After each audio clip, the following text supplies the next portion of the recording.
Hi, I'm Mitra Sorrells in the PhocusWire Studio at Phocuswright Europe, and I am joined by Viktoria Lacroix. She is Vice President of Destinations and Partnerships for EMEA at City, and Matthijs Keij. He is CEO at Withlocals.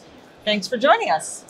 Thanks for having us. Thank you for the invite. So let's talk a bit about what both of you are seeing out in the market as we're starting. Certainly summer is a very busy time. Everybody's getting out again now as the pandemic is maybe starting to subside a bit in a lot of markets. Maybe Viktoria, can you just tell us a little bit about what you're seeing at City? In terms of recovery? Yes. Right. Recovery for us really depends based on the source market and the destination. Okay. So we are happy with what we're seeing at the moment. Especially for Europe, intercity travel is looking very well for the summer. But then if you look at the US traveling to Europe, so more long-haul travel, it still lags behind a bit. We are hoping that the dropping of the travel testing restrictions will help to increase the speed of the recovery. But Europe is looking very, very good. There are some markets, such as Paris, where the market demand is already at the pre-pandemic levels for us, and we can see it reflecting in the sales, which is great. And then as a business, we are very data focused.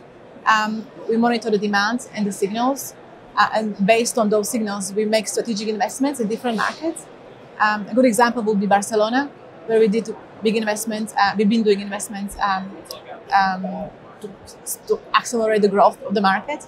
And it's been paying off really well, and so it's encouraging. It's very encouraging. Okay, and Matthijs, how about you? It's great. Yeah. So our model is very simple. We are a marketplace. We connect travelers with local guides, nobody in between. And finally, people are able to travel again. And I think the biggest takeaway for us is people also want to make sure that it's a memorable experience. So they want to have a story that they can take home with them. And that's exactly what we are trying to take care of. That you go with a local, which means you can still visit the highlights, but maybe also more unknown parts of the city. And it's great that we can do that again. I'm curious, both of you, are you seeing any changes in consumer interest or research and booking habits now, maybe compared to before? Like, are people planning farther in advance or more last minute? I know it seemed like, for a while ago, we were hearing in the pandemic that it was more last minute because people didn't want to commit. What are you seeing in relation to those two factors? I would say it's more polarized. So both. Okay. So long term, for sure, people see this as a really big trip. So they want to make sure that if they only have 10 days, you want to make sure that every day you have a good program that is meaningful. But then indeed, there is the other group. They simply go to a city and Friday afternoon, they think about the weekend and they realize tomorrow I want to do something. So there's not a lot in the middle. So it's really on one end or the other end.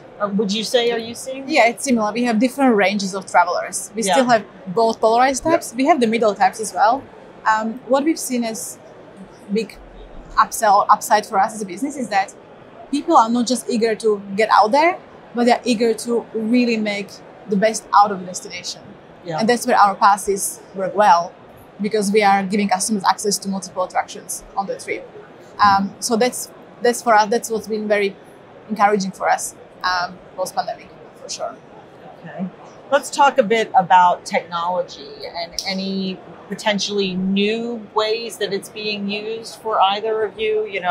There's of course all the talk about things being done more contactless, or whether it's managing capacity or communications. How, Viktoria, can you share with us the role technology plays? So we are a digital product. We sell digital products.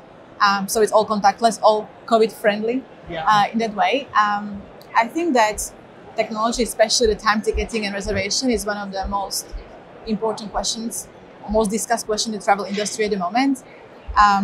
Every attraction we work with that is trying to figure out what makes sense for them long term, while trying to deal with the current challenges, staffing, inflation, all the other stuff. We work with above 1,000 attractions around the globe, and we can see the sort of main thing we're seeing is that there is no one-fits-all approach there, right? We know that time ticketing is here. We are working internally on how best we can make it work for our customers. But we are also looking at different sort of future states, because again, every attraction's needs are very different. So with time ticketing being here, we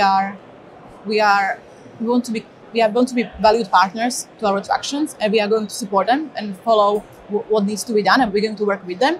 We are very committed to that area, but we're also very committed to our making the best customer journey for our customers. Right. And we believe that it still involves level of flexibility and a choice.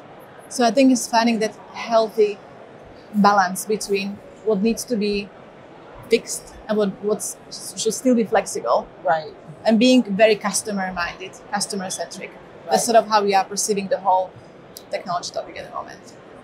Okay. Is it similar? I mean, to some extent similar. So Yeah. I guess for us, twofold. So internally, which is what happens behind the scenes, I think technology helps us to become more efficient, basically doing more with less people. right. And I think a lot of companies during COVID realized that, you have to make sure that you also build a sustainable business. But then externally, I think the most important one is, can we help our guests, the travelers, to do more personalization without the need to reach out to the host and have a lot of communication back and forth? So a very simple example is a food tour. If you are a vegetarian, we should make it very easy for you to turn that into a vegetarian food tour. Okay. You can do it manually, but technology simply helps to deliver a better customer experience. Yeah, and I was going to ask also, is it a little bit more challenging at times with you when you're dealing with individual hosts as far as... I think in general, when you deal with people, there Yeah. is a challenge, Yeah. but also a challenge where technology can help, because technology for me is also onboarding, training. Can we provide them the right tools to make sure that they can be the best host, the best local guide possible? Same for communication between hosts and guests. They can pick up the phone, but that's not always ideal. So can you have a chat that is easy to use? Right. So yes, it is a challenge, but also one where technology can help. Okay. And then I'm wondering, Viktoria, what are some of the maybe biggest needs or challenges that you have heard from some of your attraction partners? I mean, what are they dealing with right now? Staffing. Yeah. I think that seems to be the universal message. That I think that's one of the biggest challenges is staffing. Yeah. Which then doesn't allow some of our attraction partners to be open 7 days a week or even the same hours of the day, which then creates capacity issues, which then so it's sort of like a circle, right? Yeah. And then inflation, the costs of everything, the cost of food for the food experiences, the cost of gas, the cost of everything around. So these are the two biggest challenges we have. And the third one would be the technology. Yeah. Because there is so many time ticketing and different channels, lots of different companies to work with, and we just need to work together, I guess, to find the best way to connect and to make it as seamless for the customer as possible. And sometimes I feel like some of our partners and us as well, it's not easy to figure out what way is the best for me. Yeah. So that's the other challenge, I think, on top of the staffing and inflation. And what would you say? What are you hearing from your guides? Of course, availability, that's a big thing. During COVID, there was not a lot of work to do, so many of them decided to do something else. We have been lucky that we could retain many of them, so we see a lot of hosts coming back to the platform. I think on the guest side, there is an important development that a lot of travelers, they also care about sustainability, which is always a tricky topic in travel, of course, because transport is not always sustainable. But for me, it's also about making a positive impact in a city, local economies. And that's also where those local hosts can help, because they can bring people to a big restaurant from a chain or to a small family restaurant. And I think there's a lot more attention to sustainability in general to actually make that positive impact. It's very interesting because yesterday we were shown a presentation done by actually Phocuswright, and one of the findings was that a lot of travelers are willing to pay more for sustainability, which I thought was really interesting. I agree with you. Yeah. Certainly a lot of talk around that topic. Yeah. for And it's good. every part of travel. Yeah, for sure, for sure. Wonderful. Well, Victoria, Matthijs, thank you so much for Thank joining you. us. Thank we you. appreciate it. All It's a right. great day. Right. Thank you.